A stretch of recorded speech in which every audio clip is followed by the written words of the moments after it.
Hi, and welcome to Ottawa English. I'm Angela.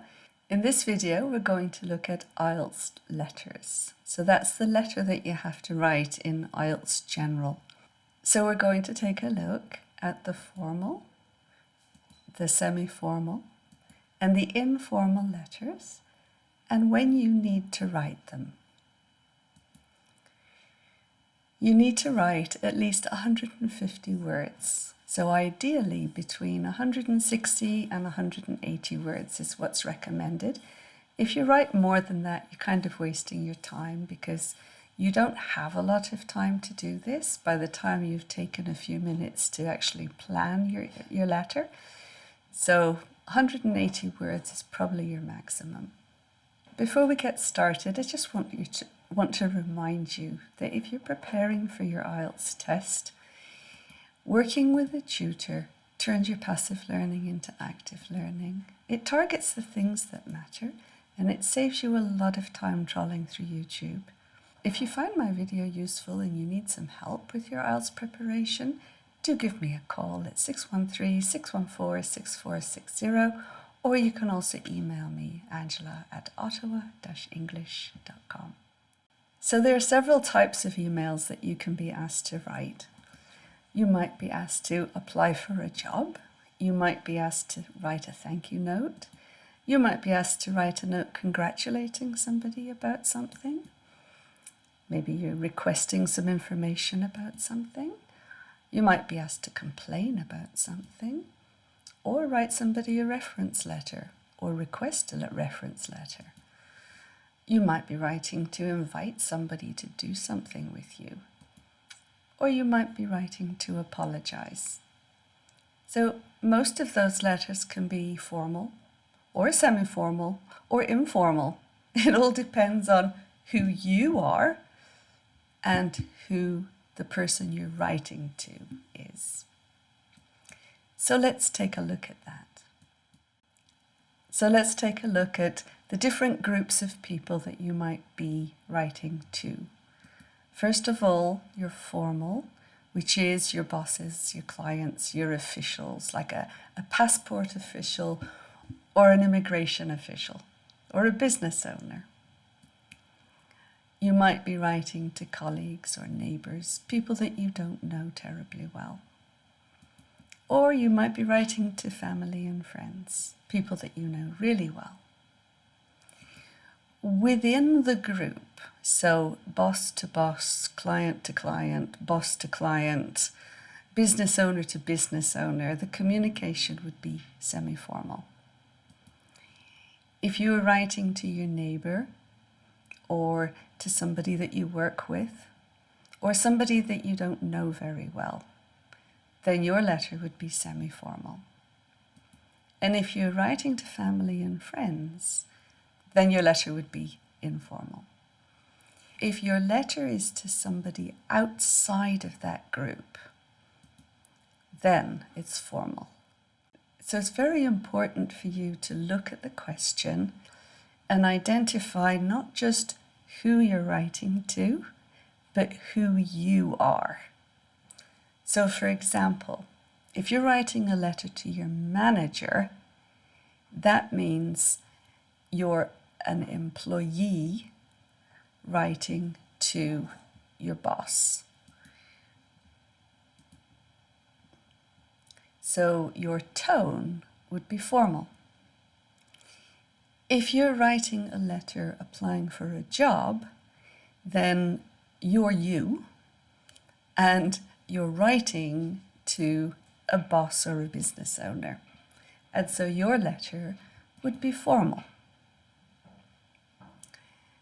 If you're writing a letter to a co-worker, then you're writing to somebody that you work with.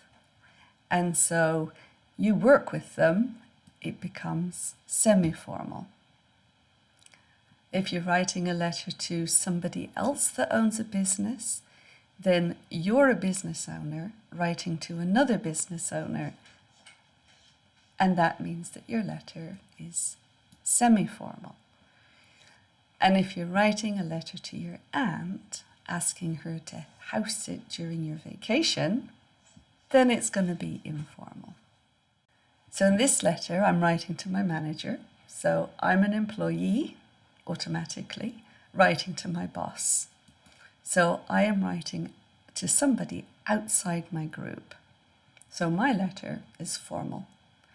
Go ahead and stop the video if you want to familiarize yourself with the content. But basically what you'll notice is that when you're writing a formal letter, you're going to use Dear Sir or Dear Madam if you don't know the person's name. If you know the person's name, you're going to say Dear Smith with Ms. MS dot if you don't know whether the woman is married. Mr. dot if you know if it's a man. And Mrs.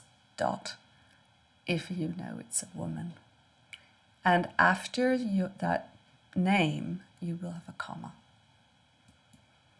You're going to sign your letter, regards.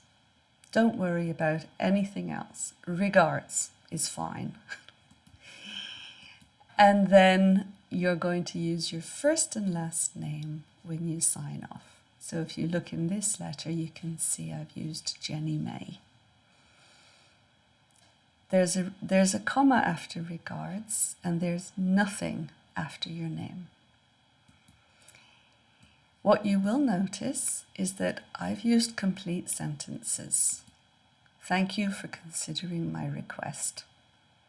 There are no incomplete sentences. There's no look forward to hearing from you. Okay?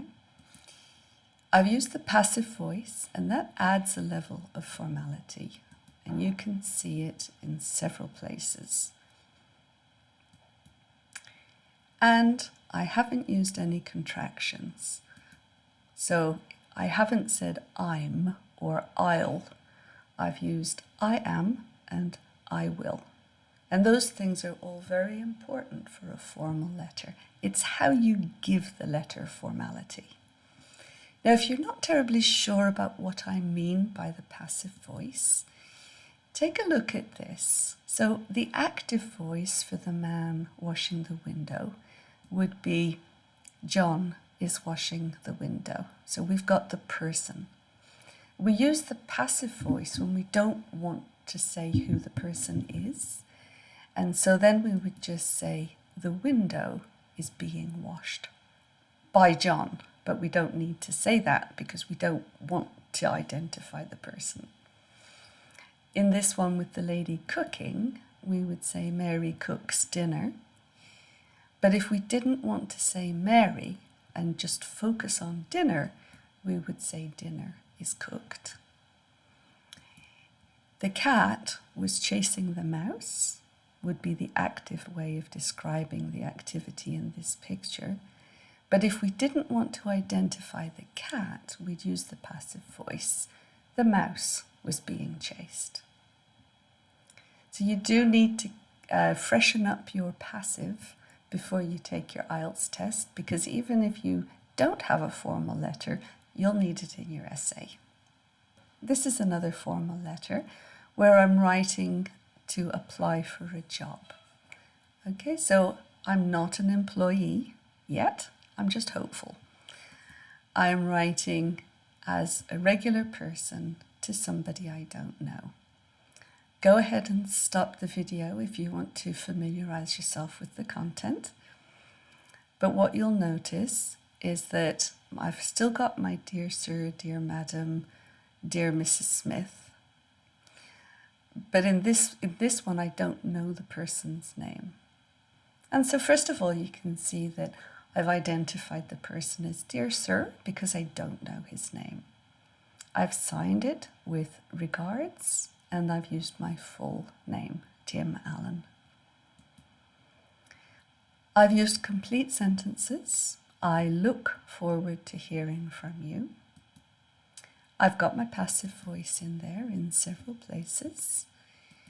And I haven't used any contractions. So I've said I am, I have, and I would. I haven't said I'm, I've, and I'd. For the semi-formal letter, it's going to be a little bit different because when it's semi-formal, you know the name of the person.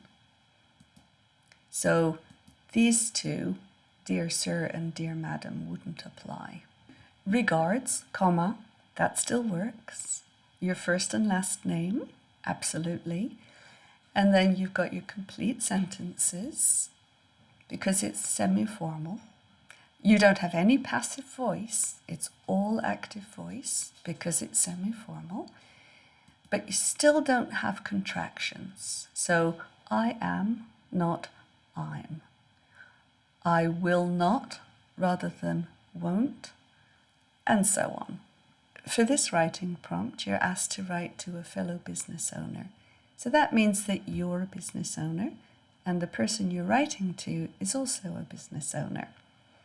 So you're going to use their name and you're going to sign off with regards, comma, and your first and last name. You're going to use complete sentences and you're not going to use any contractions. And you're not going to use that passive voice. In this letter, the question asks me to write to my aunt. So immediately, I'm in the family and friends group. I'm writing to somebody that I know well. So my tone is going to be informal. I'm going to use the person's first name, so dear Joe, dear Sam. If I want to, I can use uncle with the name, but it's still only going to be the first name. I can also use aunt with the first name. I'm going to sign off with thanks and then a comma. And then I'm going to write my first name, not both, just my first name. I'm going to use incomplete sentences because that's informal. And I'm going to use contractions everywhere because that's informal. So rather than you would, you'd. You have, you've. You will, you'll. And so on. So in summary, identify who you are and who you're writing to from the prompt in the letter. Once you've done that, stick to a very simple formal format with dear sir, dear madam, Ms., Mr. or Mrs. Smith. Sign off with regards, your first and last name, use complete sentences, use the passive voice in a couple of places, and don't use any contractions. For the semi-formal, you won't use dear sir or madam because you know the person's name. So Miss, Mr. or Mrs. Smith. Just use their last name with Mr., Ms. or Mrs. Sign off with regards, just like you did in the formal letter. Sign off with your first name, just as you did in your formal letter. Use complete sentences, don't use any contractions, and don't use that passive voice. And for the informal version, use the person's first name. You know them well. Uncle or aunt with the first name, if that's more comfortable. And then thank you or thanks with a comma. Your first name, using complete sentences in a couple of places. Usually it's at the beginning and the end. And then use some contractions. So for your final tips, first of all, don't spend more than 20 minutes on your letter. 160 to 180 words is a good goal. Writing more than that really does waste time. Start with dear and start with your purpose. Pay attention to your relationship with whoever's going to read your letter. And use a range of complex sentences. And finally, know your goal before you start writing. Thank you so much for watching. I hope you've enjoyed my video, and I hope to see you next time. Bye-bye now.